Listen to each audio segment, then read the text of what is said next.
Olá, sejam todos bem-vindos a esse nosso pequeno instante de estudos aqui no grupo de estudos Irmã Angélica. Estamos estudando o Livro dos Espíritos, estamos no livro 3 das Leis Morais, capítulo 1 da Lei Divina ou Natural. E hoje a gente começa com o finalzinho desse capítulo 1 e depois parte para o capítulo 2. O tema de hoje, no início, chama-se Divisão da Lei Natural.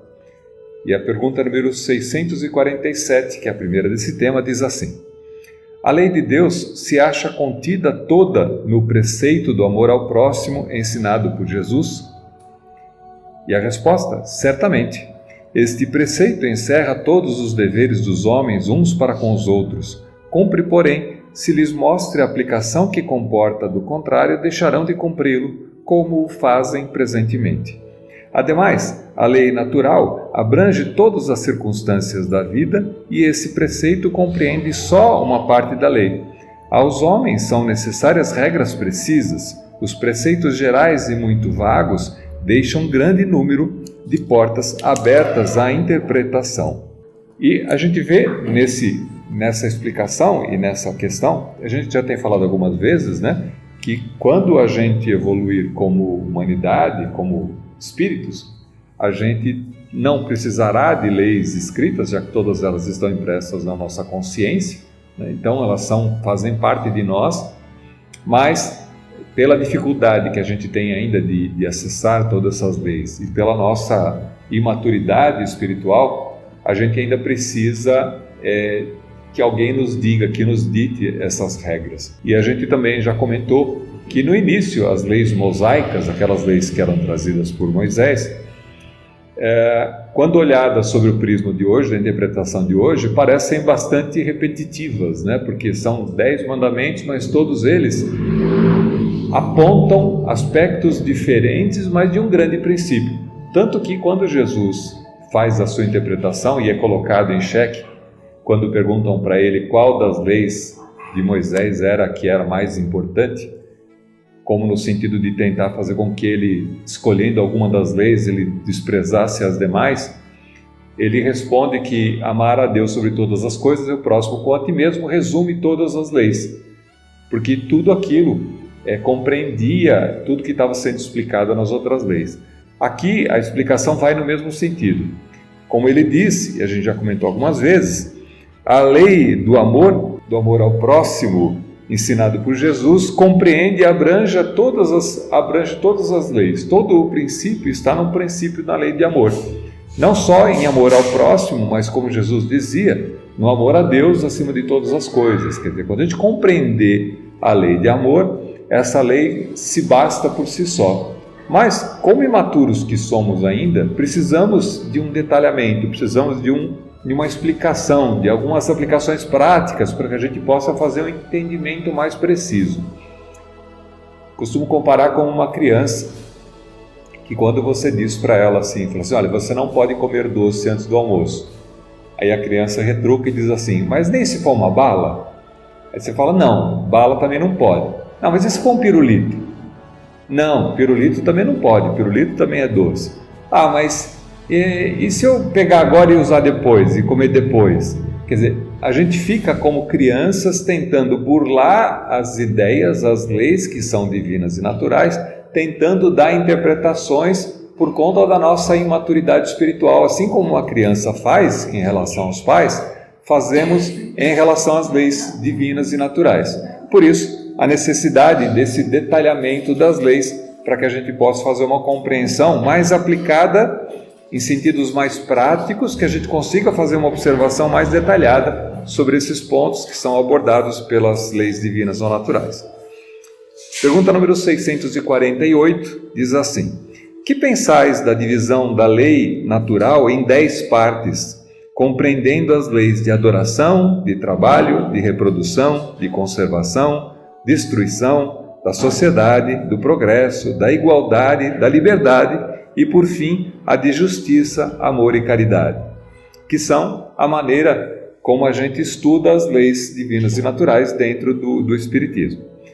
E a resposta, essa divisão da lei de Deus em 10 partes é a de Moisés e de natureza abranger todas as circunstâncias da vida. o que é essencial. Podes, pois, adotá-la sem que para isso tenha qualquer coisa de absoluta, como não o tem nenhum dos sistemas de classificação, que todos dependem do prisma pelo qual se considere o que quer que seja. A última lei é a mais importante, ou seja, a do amor e a caridade, por ser a que faculta ao homem adiantar-se mais na vida espiritual, visto que resume todas as outras. Então aqui, só reiterando, no mesmo princípio que Jesus, quando sumariza as 10 leis mosaicas e tenta colocá-las como resumidas, como amar a Deus sobre todas as coisas e ao próximo como a ti mesmo, a lei do amor e da caridade resume todas as outras, dá uma explicação, mas essa separação, ela é, como todos os aspectos que a gente vê, ela é arbitrária, ela foi definida pela espiritualidade como sendo aquela que nos ajuda a compreender, mas ela não é uma divisão absoluta, na medida em que ela tenta explicar aspectos diferentes só. E aí, com isso, a gente encerra esse capítulo 1 da lei divina ou natural e começamos então o capítulo 2, que é a primeira segmentação, a primeira parte da lei divina e natural, que é a lei da adoração. E aí um aspecto que talvez choque ou que seja mais difícil de compreender na medida em que a gente precisa olhar alguns aspectos da lei de adoração. Porque quando a gente fala da lei de adoração em si somente, parece que é uma lei divina e natural adorar a Deus, e parece que Deus é o ser carente que precisa da nossa adoração. Então a lei da adoração nos permite entender um pouquinho melhor esse princípio da lei da adoração e por que ela é necessária, por que a gente tem que olhar assim. Porque se Deus é todo sabedoria, todo amor, Ele tem todo o conhecimento está sobre Ele, por que Ele demandaria uma lei de adoração? Por que Ele teria colocado que nós deveríamos adorá-lo? Talvez porque a gente tem essa questão da adoração traduzida para a nossa maneira de ver o que é adoração e seja um pouco difícil a gente compreender sobre esse aspecto, sobre esse sentido. Mas vamos lá. Então, o primeiro tópico fala sobre o objetivo da adoração. Por que a lei da adoração? Por que a adoração? E a pergunta número 649 diz assim: em que consiste a adoração? E a resposta: na elevação do pensamento a Deus. Deste, pela adoração, aproxima o homem à sua alma. E aí, aqui já tem uma grande chave para esse entendimento. Se a lei da adoração consiste na elevação do pensamento a Deus, é porque é através da adoração que nós elevamos o nosso pensamento e sutilizamos a nossa vibração. A nossa vibração se eleva na medida em que a gente se coloca em princípio de adoração. Isso porque permite com que a gente alcance aspectos da vibração que não são do nosso adiantamento normal, quer dizer, nós não temos esse nível de elevação para continuar, para estar sempre em uma vibração mais elevada, mas através do exercício da adoração a gente se coloca num patamar de vibração diferente. E em alcançando esse patamar de vibração diferente, mais elevado, nós começamos a ter acesso a informações, a vibrações, a se tornar disponível para receber a ajuda que precisamos da espiritualidade. É através desse momento de adoração, ou seja, a elevação da nossa vibração, do nosso pensamento, que mais facilmente aqueles seres que estão interessados no nosso adiantamento, em nos ajudar a enfrentar as dificuldades, têm acesso a nós. Não porque eles não tenham acesso normalmente, mas porque nós normalmente bloqueamos esse acesso na medida em que a gente fica preso no nível da materialidade. Quando o nosso pensamento está muito material, muito preso no cotidiano, muito preso nas situações que enfrentamos, a gente é como se criasse uma capa e meio que inibe a atuação dos espíritos mais elevados, que têm uma energia mais sutil, mais fina, mais delicada. Então, continuando, pergunta número 650, diz assim: origina-se de um sentimento inato a adoração ou é fruto de ensino? Quer dizer, nós naturalmente tenderíamos a ter esse pensamento de elevação ou ele precisa ser treinado, precisa ser ensinado? E a resposta: sentimento inato como da existência de Deus. A consciência da sua fraqueza leva o homem a curvar-se diante daquele que o pode proteger. E aqui uma questão: embora seja um sentimento inato, né, alguma coisa que já nascemos como, a gente normalmente se treina ao contrário, a gente se treina a abafar esse sentimento inato. Na medida em que a gente fica muito preso na materialidade, nos problemas que a gente enfrenta no dia a dia, a nossa cabeça, principalmente a do ocidental, foi treinada a ser muito racional, a tentar buscar na racionalidade, a tentar resolver os problemas pela razão, pelo pensamento por si só, como se a gente fosse capaz de resolver todas as questões. Então, quando a gente é treinado nessa racionalidade, nós passamos a, de uma certa maneira, vetar ou ignorar aquilo que não é racional, aquilo que vem de fora, aquilo que é estranho para nós, que é justamente a intuição, que é aquele pensamento e ajuda que vem da espiritualidade, no sentido de a gente achar respostas para os problemas, mas que vem de uma fonte externa, através da intuição que chegam até nós e que podem dar sinais ou soluções para os problemas dos quais a gente não vê lógica, a gente não vê razão para isso. Então, sistematicamente, nós vamos nos treinando a perder essa capacidade de adoração ou a capacidade de elevação do nosso pensamento, na medida em que a gente fica preso nos problemas do dia a dia. Pergunta número 651. Terá havido povos destituídos de todo sentimento de adoração? E a resposta? Não, que nunca houve povos de ateus. Todos compreendem que, acima de tudo, há um ente supremo. E aí a gente remete nessa questão que sempre foi um pensamento inato, todos e principalmente naqueles povos que são os povos originários, aqueles que são os naturais de todas as terras, sempre existiu uma maneira de explicar a divindade, de ter um relacionamento com a divindade e de um processo de adoração dessa divindade. O que a gente hoje costuma considerar que povos mais primitivos, por serem muito mais ignorantes, tenderiam a adorar coisas que estão fora do conhecimento ou fora da percepção racional, que era na realidade uma grande qualidade, a gente passou a adotar isso como defeito e considerar que esses povos, por não terem instruções, acabam adorando a divindade, quando na realidade a gente deveria considerar que a divindade não existe e que somos dependentes das nossas próprias decisões e somente. Então, aquilo que era para ser civilizado acabou sendo o ateísmo, né? A descrença de Deus ou da existência da divindade, ela foi uma coisa que foi incorporada através da civilidade, através do desenvolvimento da ciência. Por isso a gente precisa voltar, precisa resgatar de novo o que era aquilo que era originário, aquilo que era inerente ao ser humano e que foi deixado de lado porque a gente passou a considerar como sendo ignorância, como sendo aquilo que vem de externo, que você não pode explicar, não faz sentido, não tem justificativa. Quando a gente começa hoje, nesse grande retorno ao conhecimento da espiritualidade, resgatar esses sentimentos e começar a voltar à sua origem, quer dizer, voltar a essa possibilidade de acesso à divindade, de acesso a Deus, para que a gente possa, junto com a racionalidade, usar esse conhecimento, esse relacionamento com a espiritualidade para se desenvolver muito melhor.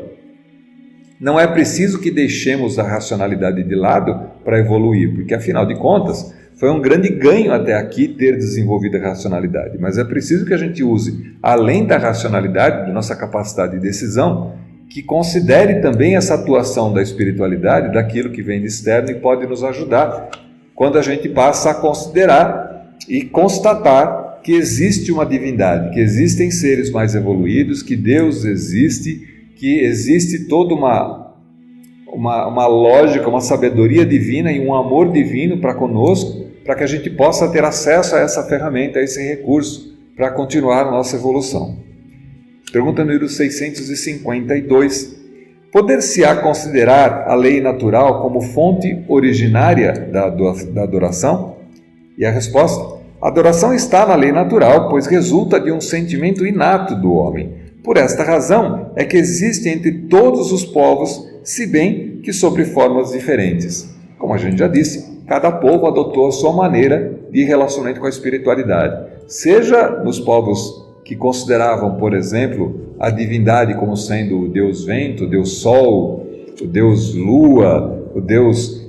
a gente tentava enxergar Deus na sua inocência, nos elementos que eram representação da lei divina ou natural, né? E com isso considerava-os como sendo divindades.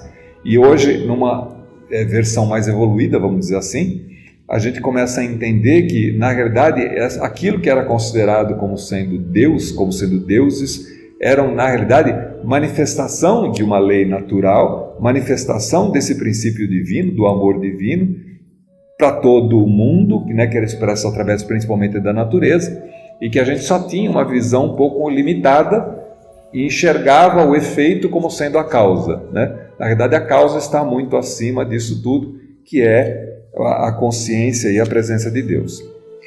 Pergunta número 653. Precisa de manifestações exteriores à adoração? A adoração verdadeira é do coração. Em todas as vossas ações, lembrai-vos sempre de que o Senhor tem sobre vós o seu olhar. A questão aqui remete assim: precisamos de ter um meio externo para poder praticar a adoração? Precisamos de imagens? Precisamos de igrejas? Precisamos de locais especiais, de altares para praticar a adoração? E a resposta vem no sentido de que não, a adoração ela parte do coração. O que a gente tem que compreender também, que todos esses meios sempre foram utilizados como um canal através do qual o nosso pensamento, a nossa elevação do nosso pensamento era colocada.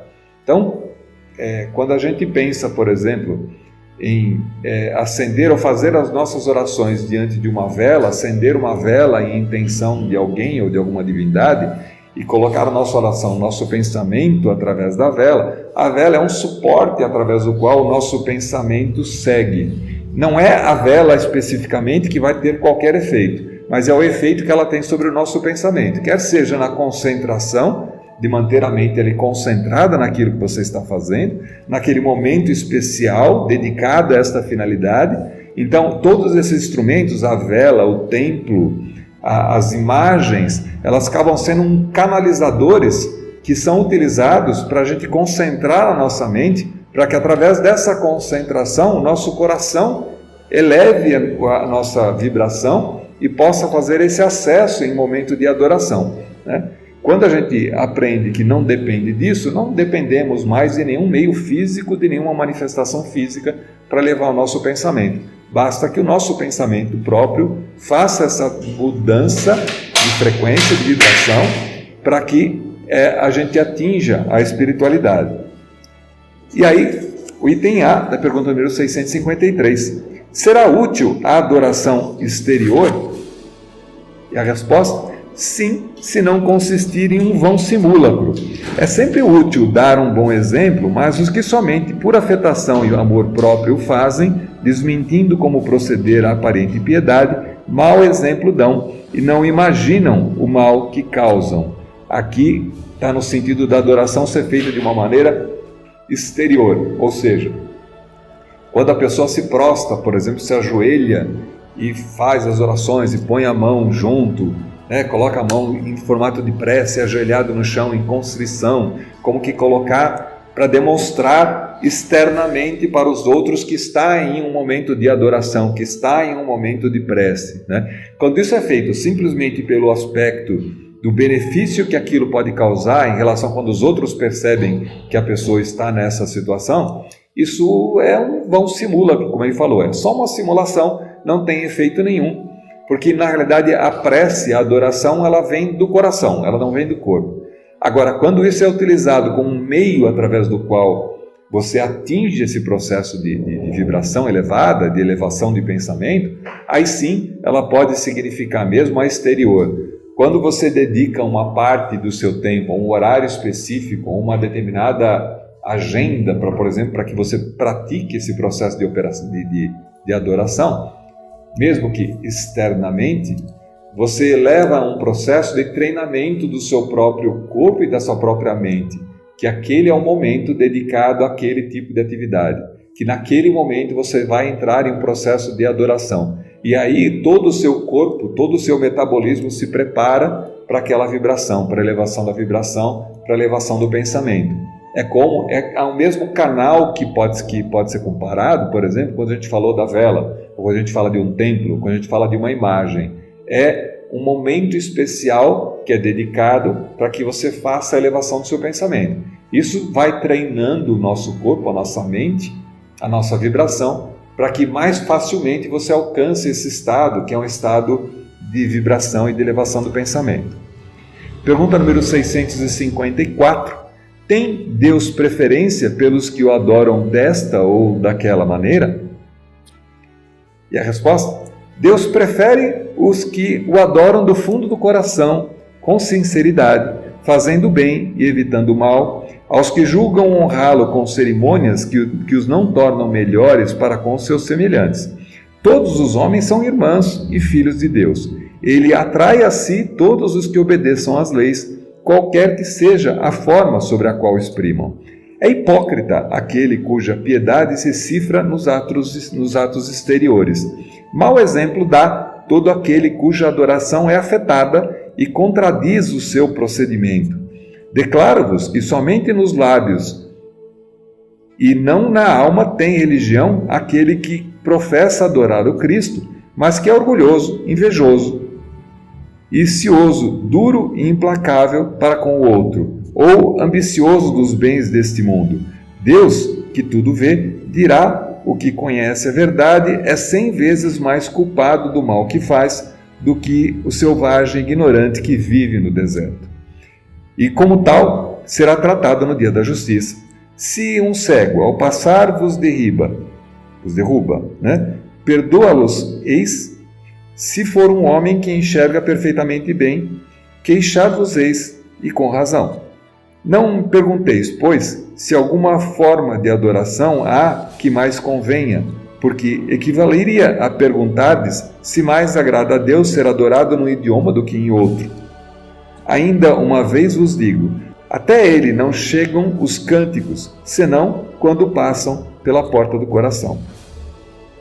De novo a confirmação. As formas externas pelas quais as pessoas utilizam para utilizar o processo de adoração, elas pouco dizem, porque na realidade elas não vêm do coração, elas vêm numa preocupação muito maior em relação a como é que os outros vão ver aquilo que eu estou fazendo, do que entrar numa conexão com a divindade, né?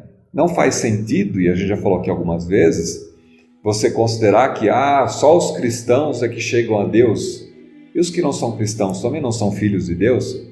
Eles também não têm formas diferentes de adoração, ou de ligação com a divindade? Não são igualmente irmãos nossos? Não estão igualmente em estágios diferentes de evolução? Como Deus poderia preferir um ao outro? Na realidade, Deus não tem preferência por nenhum dos seus filhos ou por nenhuma das formas. Ele fica feliz quando adotamos atitudes que demonstram o nosso interesse no desenvolvimento, no crescimento, na evolução, na melhora. Então, quando praticamos o bem, quando começamos a entender as leis naturais e começamos a agir em acordo com a lei, a gente tem o nosso desenvolvimento facilitado. É como a gente já disse, é como nadar contra a correnteza. Se você entende de qual lado está a correnteza e nada a favor da correnteza, você anda muito mais rápido, você evolui muito mais rápido, você nada muito mais rápido. Você se cansa muito menos, porque você aproveita a força da correnteza no sentido onde você vai.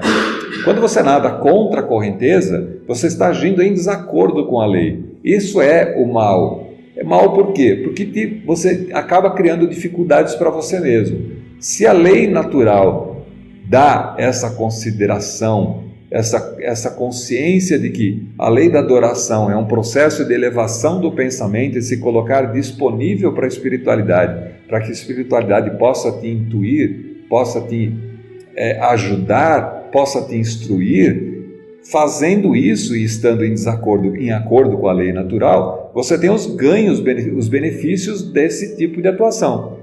Conhecendo que a adoração é um princípio natural e uma lei natural, cada vez que você se aproxima desse princípio e desenvolve essa capacidade, se conecta muito mais facilmente com a espiritualidade, e essa conexão facilitada vai trazer para você intuições, conhecimento a respeito de decisões que você possa ter que tomar nas dificuldades que são inerentes à vida. Quando você ignora esse princípio e age contra essa lei natural, ou seja, por qualquer meio, até mesmo por um processo de simulação de adoração, onde existe muito mais a razão e o interesse nos benefícios que isso possa dar do que colocar o coração naquele pensamento, é lógico que isso está em desacordo à lei natural. Você está nadando ao contrário da correnteza e que por causa disso você sofrerá as consequências no sentido de que maior esforço precisará fazer para alcançar o mesmo estágio daquele que, aproveitando a correnteza do rio, com poucas braçadas, conseguiu se colocar num sentido muito mais interessante, muito melhor, e alcançar os seus objetivos. Então essa é a questão que trata aqui. Não é a forma, não é a língua, não é a ideologia, não é a religião que se adota, mas o que a espiritualidade diz para a gente é o que é o coração.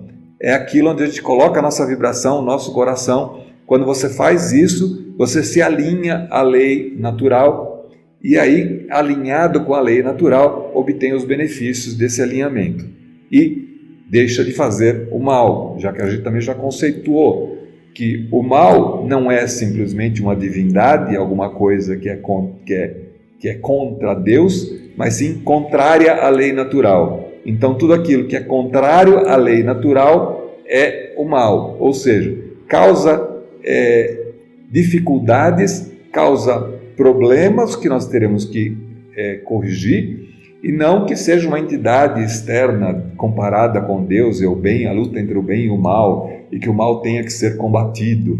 O mal não tem que ser combatido, ele tem que ser evitado na medida em que você aprende as leis e passa a agir em acordo às leis naturais, e não contra elas, porque o único prejudicado é você mesmo. Você pode prejudicar até outras pessoas, mas acima de tudo, o primeiro e o principal prejudicado vai ser você mesmo, que terá que reconstruir aquilo que você tiver feito de errado. Isso é uma mudança extremamente importante na visualização para que a gente possa compreender que, na realidade, o que Deus quer de cada um de nós é a nossa evolução, é o nosso bem.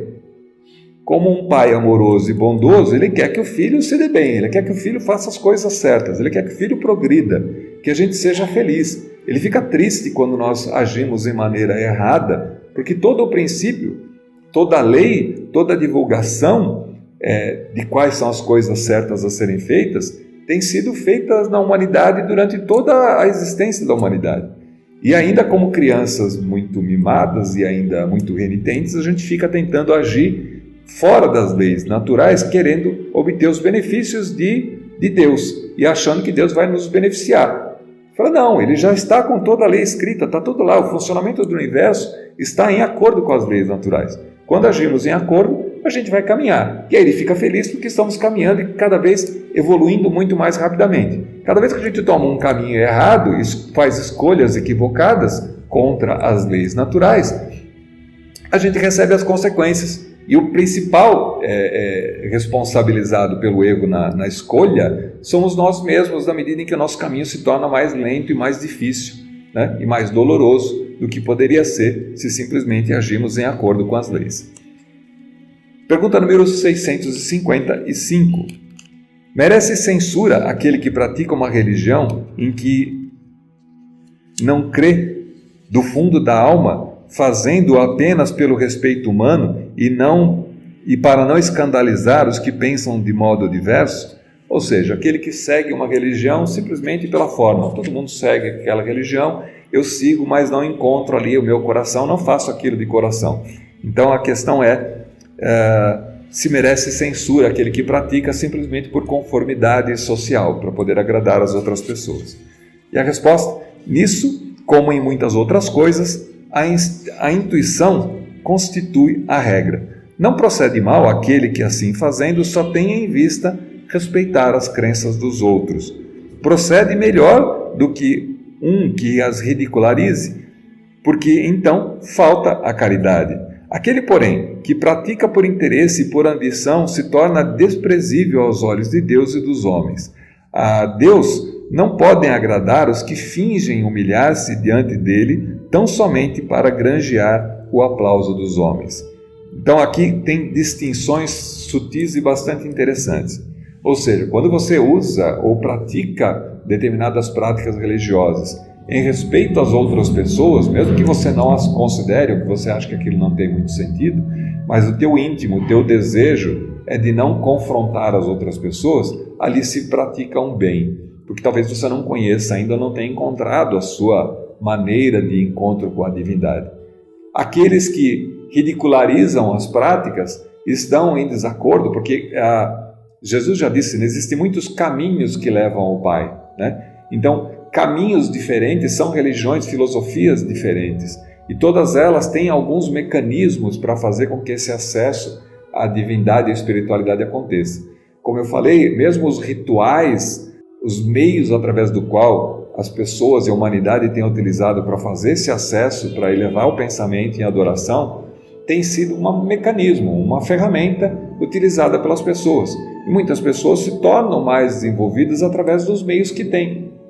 Eu não sei se hoje, mas era há bons par de anos atrás, uns 20 anos atrás, existia algum movimento entre os espíritas, por se considerarem mais evoluídos, mais esclarecidos, de ridicularização de outras religiões, como considerando que as religiões eram menores, ou as pessoas eram ignorantes, porque acreditavam em certos rituais, de maneira que se considerava, os espíritas se consideravam os donos da cocada preta, né? Como se fossem só eles que tivessem esclarecimento, e todo o resto fosse um bando de perdido e ignorante, que estavam usando maneiras equivocadas e erradas que não davam em lugar nenhum.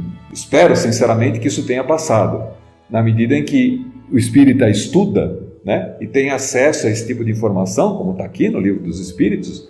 O primeiro livro, basilar da doutrina espírita, esclarece isso de uma maneira bastante pragmática, bastante clara, que todos os meios de elevar o homem até a espiritualidade em adoração são canais através dos quais a gente acessa a Deus. E o que importa na realidade, menos a forma externa e mais a ligação do coração nesse processo.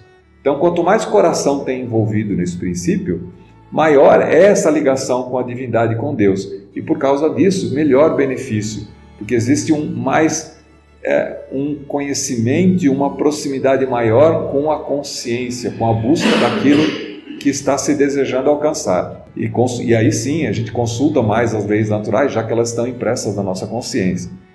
Então, qualquer outro sentimento que é contrário a isso, seja por ridicularizar outras crenças, outras religiões, que demonstra falta de caridade para com as outras pessoas, mesmo que esse fato se dê porque as pessoas demonstrem ignorância, ainda assim, o espírita de fato, aquele que consegue entender e compreender a doutrina, sabe que a cada um tem o seu tempo, a cada um a sua forma, e cada pessoa encontra nos meios disponíveis a sua maneira de acessar a divindade. Então a gente não consegue comparar, dizer quem está mais evoluído, quem está menos evoluído, né? Eu costumo dizer que os espíritas são os mais descendentes de Tomé, na medida em que a gente precisa ver para crer, a gente precisa compreender, a gente precisa estudar e entender o princípio, por que aquilo faz, para que a nossa crença se enriqueça. Quando algumas outras pessoas, algumas outras religiões, não precisam dessa compreensão toda e acessam e se entregam muito mais facilmente para a divindade, para essa conexão com a espiritualidade. Enquanto o espírita tende a ser meio cientista, né, que ridicularizar as coisas que não compreende, né, despreza aqueles que conseguiram compreender sem mesmo que conseguiram acessar a espiritualidade, a divindade, através da oração, mesmo talvez sem compreenderem, mas se entregaram num princípio que é muito mais natural ao ser humano do que aquele princípio que foi desenvolvido, que é o princípio da racionalidade. Logicamente, como espíritos, para ter a evolução, para ter o conhecimento, a gente precisa desenvolver também a racionalidade, mas é preciso não perder de vista essa outra parte, que é o acesso à espiritualidade, que é o acesso que Deus permite a cada um de nós, através da adoração, de encontro com essa conexão com a divindade. Pergunta número 656. A adoração individual será preferível à adoração em comum? Aquela que se faz sozinho, diferente preferível em relação àquela que se faz em grupo? Reunidos pela comunhão dos pensamentos e dos sentimentos, mais força têm os homens para atrair a si bons espíritos. O mesmo se dá quando se reúnem para adorar a Deus. Não creiais, todavia, que menos valiosa seja a adoração particular, pois que cada um pode adorar a Deus pensando nele, na vida contemplativa. Então a gente precisa considerar que quando a gente, por exemplo, e essa é uma grande questão também, né? É bastante comum a gente iniciar os trabalhos dentro de uma casa espírita com disciplina, num determinado horário e normalmente com uma oração. Normalmente se usa o Pai Nosso para fazer essa iniciação dos trabalhos. Isso é menos rito, menos ritual e muito mais estabelecer um ponto e falar assim, a partir de agora estamos em conexão. Então, a comunhão e o direcionamento do pensamento em conjunto, através, por exemplo, do Pai Nosso, faz com que todos nós entramos em uníssono, estamos todos numa mesma sintonia, no mesmo momento, elevando o nosso pensamento. Isso facilita porque a conexão que a gente consegue fazer como grupo é maior, mais elevada e mais forte e permite com que essa vibração seja trabalhada pela casa, por exemplo, pelos trabalhos de cura, pelos trabalhos de assistência. Isso é aproveitado nesse sentido e estabelece uma conexão em conjunto. Então são duas formas diferentes. A conexão particular, aquela que você faz através do seu pensamento, é uma conexão que você se conecta com a espiritualidade. Aquela em conjunto, às vezes, é necessária, porque às vezes é o meio através do qual as pessoas utilizam também para ter aquele momento de conexão, de foco, de levar o seu pensamento naquele objetivo em comum, né? Então as duas questões são super válidas e não representam ali a forma simplesmente, não é a forma pela forma, não é o fato de fazer o Pai Nosso, né? E sim a conexão, o foco de todos juntos pensando em uníssono num encadeamento de ideias que leva com que a nossa elevação, o nosso pensamento se eleve em conjunto. Pergunta número 657. Tem perante Deus algum mérito os que se consagram à vida contemplativa, uma vez que nenhum mal fazem e só em Deus pensam? E a resposta, não. Porquanto, se é certo que não fazem o mal, também não fazem o bem, e são inúteis. Ademais, não fazer o bem já é um mal. Deus quer que o homem pense nele, mas não quer que só pense nele, pois se lhe impõe deveres a cumprir na terra. Quem passa todo o tempo na meditação e na contemplação, nada faz de meritório aos olhos de Deus, porque vive uma vida toda pessoal e inútil à humanidade, e Deus lhe pedirá contas do bem que não houver feito. E aqui, vamos lá, de novo a mesma questão. Vida contemplativa, quer dizer, você entrar numa vida contemplativa, se dedicar a alguma espécie de sacerdócio e virar um monge contemplativo que não tem acesso a ninguém, fica simplesmente o tempo todo só em vida contemplativa, ainda assim dependerá, né? A gente sabe que uma das questões que o Evangelho traz para a gente é não julgueis a fim de não ser julgados, né? Porque a gente não tem consciência de tudo. Então pode ser que aquele momento tenha sido utilizado pelo Espírito dentro da sua programação kármica, talvez por não ter feito isso em vidas anteriores, de se dedicar a um processo mais contemplativo ou meditativo e, através da meditação, conseguir alcançar um foco para que a sua mente se estabeleça uma ligação com a espiritualidade. E a gente não pode esquecer que muitos desses em meditação contemplativa, muitas vezes geram vibrações que são benfazejas, que são elevadas, que são utilizadas pela espiritualidade como uma energia boa, salutar, que é levada para as outras pessoas que dependem dela. Agora, a vida contemplativa, quando direcionada no sentido de que é uma escolha de fugir do convívio social, de fugir das dificuldades que o convívio social estabelece, como acontecia muito no passado, né? Você via, às vezes, as filhas acabavam adotando uma vida contemplativa, se colocavam num convento, porque não queriam seguir em casa, queriam ser obrigadas a casar com fulano, com ciclano. Isso é uma fuga da realidade, é uma fuga de enfrentar os problemas que a vida normal e carnal traz para cada um de nós. Então a gente não pode fugir dos problemas. Então, se a vida contemplativa é utilizada como forma de fugir do enfrentamento dos problemas, que é justamente o enfrentamento dos problemas que traz para a gente a sabedoria que precisamos para evoluir com o espírito, aí é um mau sinal. Agora, quando essa vida contemplativa é dedicada no sentido de fazer o bem, ou seja, não é só não fazer o mal, mas fazer o bem, quer seja nas obras sociais que podem ser feitas quando adotada uma vida desse tipo, né? Quer seja pelo pensamento benfazejo, de vibrar bem, de vibrar o benefício às outras pessoas, o benefício ao mundo. Quer dizer, e o Evangelho o Livro dos Espíritos deixa sempre isso muito claro. O que importa é a intenção, muito mais do que a forma pela qual se estabelece. Quando a intenção é boa, é no desejo de praticar o bem, então se está praticando o bem. Praticar o bem significa seguir em alinhamento às leis divinas ou naturais.